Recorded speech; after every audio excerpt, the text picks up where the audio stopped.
Darkness cannot drive out darkness, hate cannot drive out hate. It's light that can drive out darkness and love that can drive out hate. Martin Luther king junior की ये बहुत important line है जो आज के modern world में बहुत important है हमारे लिए समझना। आज इसी क्वेश्चन के साथ हम डील कर रहे होंगे और इसी कोट को हम बेसिस बनाकर पूरे टॉपिक्स को डील करने की कोशिश करेंगे। हमारा क्वेश्चन आज का है कि क्या वॉर क्राइम्स तो नहीं हो रहे गाज़ा पट्टी में। गाज़ा पट्टी क्या है?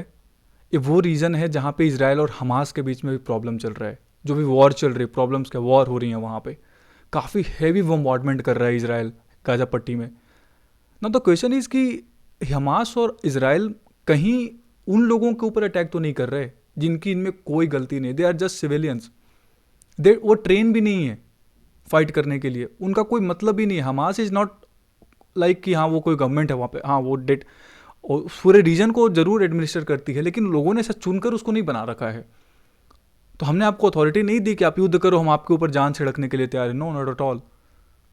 कई ऐसे लोग भी हैं जिनको इन चीज़ों से कोई मतलब नहीं है। जैसे इंडिया के अभी एक हाल में केरला की एक हमारी इंडियन नेशनल को वहाँ पे उनकी मौत हो गई। वहाँ पे उनका क्या मतलब था? उनका कोई मतलब नहीं था इन चीज़ों से। She was just working in Israel, लेकिन वो हमारी इंडियन नेशनल वहाँ पे डेथ कर गई। This is what the question is कि इसके नाम पे कहीं वॉर क्राइम तो हमास नहीं कर रहा और इसराइल कहाँ काफ़ी हद तक इस चीज़ों में इन्वॉल्व तो नहीं है। इन क्वेश्चंस को हम डील करने की कोशिश करेंगे। 3 क्वेश्चन है हमारे सामने। What is war crime, what are the parameters to consider war crime, who has the authority to inquire. देखिए, इससे पहले मैं कुछ आपको डेफिनेशन दूँ, मैं आपको बताता हूँ 1999 की कारगिल युद्ध की कहानी। जब इंडिया पाकिस्तान में युद्ध हुआ था ना, तो पाकिस्तान के सोल्जर्स को वहाँ की गवर्नमेंट एक्सेप्ट करने से भी मना कर दी थी युद्ध के बाद। फिर हमने हमने बड़ी इज्जत के साथ उनका अंतिम संस्कार किया था। वो इसलिए नहीं कि वो हमारी ट्रेडिशन है, बल्कि इसलिए कि हमें लगा कि नहीं, एक तरह का इंटरनेशनल ऑब्लिगेशन भी है कि आप ऐसे नहीं कर सकते। वो क्या क्यों नहीं कर सकते? इसलिए नहीं कर सकते क्योंकि वॉर क्राइम का डेफिनेशन ऐसा है। According to the United Nations, a war crime is a serious breach of international law committed against civilians or enemy combatants during an international or domestic armed conflict. अगर किसी तरीके की international armed conflict हो रही है, war हो रहा है, या डोमेस्टिक आर्म्ड कन्फ्लिक्ट हो रही है, अपने देश के अंदर ही सिविल वॉर तरह का सिचुएशन हो पड़ा, जैसे यमन में है, सीरिया में है, तो आप वहाँ के सिविलियंस के ऊपर कितना हद तक, उनके सिविलियंस को तो नहीं मार रहे हो आप, अपने ही सिविलियंस को तो नहीं मार रहे ना। एक तरह का इंटरनेशनल ट्रीटी है, ऑब्लिगेशन है, ह्यूमैनिटेरियन लॉ है, इसको ब्रीच करना is what the war crime. पता है सीरिया में क्या चल रहा है अभी? सीरिया में काफ़ी हद तक जो वहाँ के प्रेसिडेंट है ना, बशर अल असद, उनको ही रिस्पॉन्सिबल ठहराया जाता है अपने ही देश में। कभी कभी तो केमिकल अटैक्स के लिए भी रिस्पॉन्सिबल ठहराया गया है उनको। यमन में भी यही हो रहा है अभी।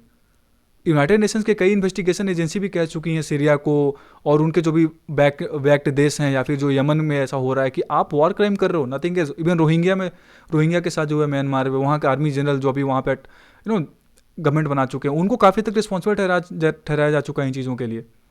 So this is what the war crime, जहाँ पे इंडिविजुअल को हम ठहराते हैं रिस्पॉन्स। अभी इसराइल को 2014 में जो वॉर हुई थी गाजा में, उसके लिए भी रिस्पॉन्सिबल ठहराया वहाँ के आर्मी कमांडर्स को, कई कई सारे लोगों को ठहराया जा चुका है। अब कौन ठहराता है वो हम आगे देखेंगे।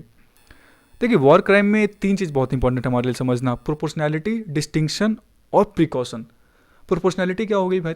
कि आपके ऊपर किसी ने अटैक किया तो आप उसके जवाब में किस लेवल का अटैक करते हो। अगर कोई आपके ऊपर, किसी ने अगर आपको थप्पड़ मारा तो आप उसको जाके एकदम खत्म कर दिए, कहानी नहीं मैं तो इसको आज मर्डर कर दूंगा, ये प्रोपोर्शनली सही नहीं हुआ ना।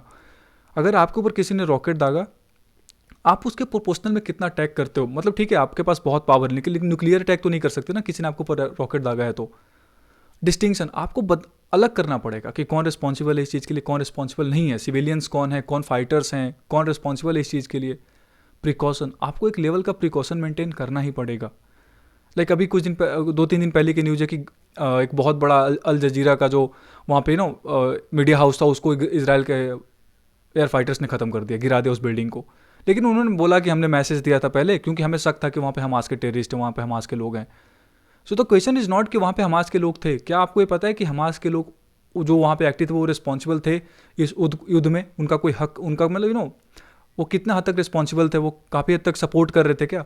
Now it's a matter of investigation, वो हम बात की बात है। लेकिन ये होता है प्रिकॉशन का मतलब कि आपने उनको अलर्ट किया पहले। ठीक है, ये बहुत इंपॉर्टेंट है हमारे लिए समझना।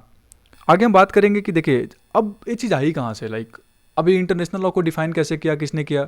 1949 में जेनेवा कन्वेंशन हुई थी एक, वर्ल्ड वार 2 के बाद। जेनेवा एक बहुत इंपॉर्टेंट सिटी है स्विट्जरलैंड की। वहाँ पे कई सारे देशों ने मिलकर बताया कि हम जब वॉर करते हैं तो हमारे लिए 4 चीज़ें बहुत इंपॉर्टेंट है। एक तो वो जो वहाँ पे घायल हो गए आर्मी जो सोल्जर्स हैं उनके साथ कैसा ट्रीटमेंट किया जाएगा ग्राउंड पे। दूसरे जो सी में लाइक समुद्र में जो घायल हो गए उनके साथ कैसा ट्रीट करेंगे। थर्ड कन्वेंशन कहती है प्रिजनर्स ऑफ वॉर। आपने युद्ध के बाद जिन लोगों को प्रिजनर्स बनाया, जो इसको प्रिजनर्स ऑफ वॉर कहते हैं, जैसे 1971 में 91,000 पाकिस्तानी सोल्जर्स को हमने बना लिया था जो इस पाकिस्तान में लड़ रहे थे हमारे खिलाफ बांग्लादेश में, उसको कहते हैं प्रिजनर्स ऑफ वॉर। बाद में हमने उसको छोड़ दिया था। और चौथा होता है कि प्रोटेक्शन जो हम देंगे सिविलियंस को वहाँ पे, या उनको जो जिनका इनसे कोई मतलब नहीं है, लाइक नर्सेज, मिडवाइफ्स, है ना, हॉस्पिटल्स, स्कूल्स, एम्बुलेंस, बच्चे, क्या रोल है उनका? दे आर जस्ट, कुछ नहीं उनका रोल है ना। सो ये जेनेवा कन्वेंशन की 4 सब कन्वेंशंस जो डील करती हैं वॉर क्राइम्स और वगैरह रिलेटेड चीज़ों के साथ। समझ गए अभी तक? अब जैसे कि देखिए, war crimes against persons requiring particular protection, historical monuments बहुत इंपॉर्टेंट है, पीस कीपिंग ऑपरेशंस में जो लोग इन्वॉल्व यूनाइटेड नेशंस के, किस तरीके से वहाँ की प्रॉपर्टी को आप डैमेज नहीं करोगे। कुछ और एग्जांपल्स मैं आपको देता हूँ। देखिए, जैसे कि सबसे इंपॉर्टेंट तो है रेप। आप ऐसा नहीं कि आपने, ठीक है, प्रिजनर्स ऑफ वॉर बनाया उसके साथ आप रेप कर रहे हो, जो मिडिवल टाइम्स में हुआ करता था।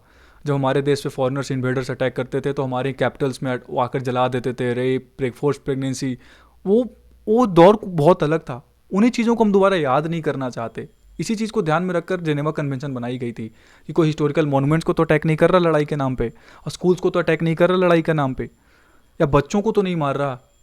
सो these are the couple of examples. बहुत लंबी लिस्ट, अगर आप जाओगे ना यूनाइटेड नेशन की वेबसाइट पे तो आपको बहुत सारे लंबे लिस्ट मिल जाएंगे। मैं आपको सिर्फ एक आइडिया दे रहा हूँ कि आप इमेजिन कर लो खुद से अपने बेसिस पे एग्जाम्पल्स क्या हो सकते हैं।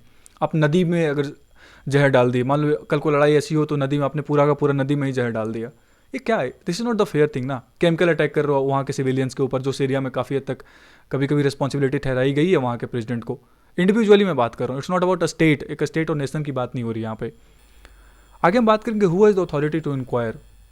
अथॉरिटी कौन है जिसके ऊपर इंक्वायरी का रिस्पॉन्सिबिलिटी है? The answer is international criminal code. ये डिफरेंट है इंटरनेशनल कोर्ट ऑफ जस्टिस से, जिसको हम लोग वर्ल्ड कोर्ट भी कहते हैं।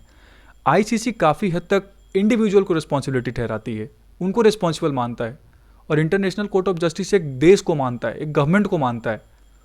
ठीक है, ये कब आई थी इंटरनेशनल क्रिमिनल कोर्ट? रोम स्टैचू के बाद 1998 में रोम स्टैचू आया, 2002 में इम्प्लीमेंट हुआ ये, जिसमें 4 पर्टिकुलर टॉपिक्स के ऊपर इंटरनेशनल क्रिमिनल कोर्ट को पावर दी गई कि आप इसके ऊपर जज करोगे, इनके ऊपर आप इन्वेस्टिगेशंस करोगे, जजमेंट दोगे। पहला था the crime against humanity, humanity के खिलाफ क्राइम। जेनोसाइड, काफ़ी हद तक, जैसे कि जेनोसाइड तो आप समझते हो ना, हज़ारों लाखों लोगों को एक साथ मार दिया आपने। वॉर क्राइम, जिसकी डेफिनेशन मैंने आपको बताई, जो हम डील कर रहे हैं। क्राइम ऑफ एग्रेशन, आपने एग्रेशन में काफ़ी हद तक क्या क्राइम कर दिया, पहले आपने गुस्से में, या फर्स्ट एग्रेसर हो आप। सो ये चारों चीज़ों के साथ रोम स्टैचू में डील करने वाले इंटरनेशनल क्रिमिनल कोर्ट को बनाया गया, जो काफ़ी तक इंडिविजुअल को रिस्पॉन्सिबल ठहराता है। आगे ये रोम स्टैचू को किन किन लोगों ने साइन कर रखा है, किन किन देशों ने साइन कर रखा है। एक क्वेश्चन आपके दिमाग में आता होगा कि क्या इसके जजमेंट्स बाइंडिंग होते? नहीं, ऐसा नहीं होता। देखिए, मान लो कि जैसे इंडिया ने साइन नहीं कर रखा, इंडिया के ऊपर एप्लीकेबल नहीं है, चाइना के ऊपर एप्लीकेबल नहीं है, यूएसए के ऊपर एप्लीकेबल नहीं है, इजराइल के ऊपर एप्लीकेबल नहीं है, लेकिन फलस्तीन इसका मेंबर है। सो अगर फलस्तीन में ये क्राइम हुआ है, अगर वो आईसीसी में जाता है, तो वो अपने, मतलब जो लोग जो उसके मेंबर हैं आईसीसी के, उसके फेवर में तो जजमेंट अगर सुनाती है, तो जो देश ने या जो इंडिविजुअल को रिस्पॉन्सिबल ठहराया गया, वो अगर कहीं ट्रैवल करते हैं तो उनको पकड़ लिया जाएगा वहाँ पे। सो इस तरीके से आईसीसी का काम फंक्शन है। कल को उन्होंने इजराइल के आर्मी जनरल्स को अगर आज के गाजा पट्टी में वायलेशन के लिए 2 साल 4 साल के बाद अगर ठहरा दिया ना जिम्मेदार, तो वो अगर कहीं ट्रैवल करते हैं तो उनको पकड़ लिया जाएगा। सो इस तरीके से आईसीसी काम करती है रोम स्टैचू के अंदर। ये ऑब्लिगेशन है उनके। इतने सारे देश, जैसे इजराइल साइनेटरी नहीं, जैसे मैंने बोला आपको, इंडिया नहीं है, पाकिस्तान नहीं है, म्यांमार नहीं है, चाइना नहीं है। So these are the couple of things. उसके अलावा प्रोसिक्यूटर, पूरा प्रोसेस है कि कैसे डील करना है। नहीं है स्टेट पार्टी, नेशनल रिस्पॉन्सिबल नहीं होगा, इंडिविजुअल रिस्पॉन्सिबल होगा, आपको ध्यान रखना है। ठीक है, so this was all about the video, जो मैंने आपको ईजिली एक्सप्लेन करने की कोशिश की वॉर क्राइम को। So subscribe my new channel motivation monsoon, जहाँ पे आपको कुछ अच्छे वीडियोस मिलेंगे, कुछ अच्छे लाइंस मिलेंगे, काफ़ी इंपॉर्टेंट पर्सनैलिटीज़ के, जहाँ से आप अपने आप को कुछ इंस्पायर कर सकते हो। लाइक अपने आप को ऐसा फील करोगे कि हाँ, इस पेंडेमिक में मुझे लड़ने के लिए लाइनें बहुत इंपॉर्टेंट हैं, जो मैं आपको प्रोवाइड कर रहा हूँ मोटिवेशन मॉनसून चैनल पे। So this was all about the video. Good luck, thank you.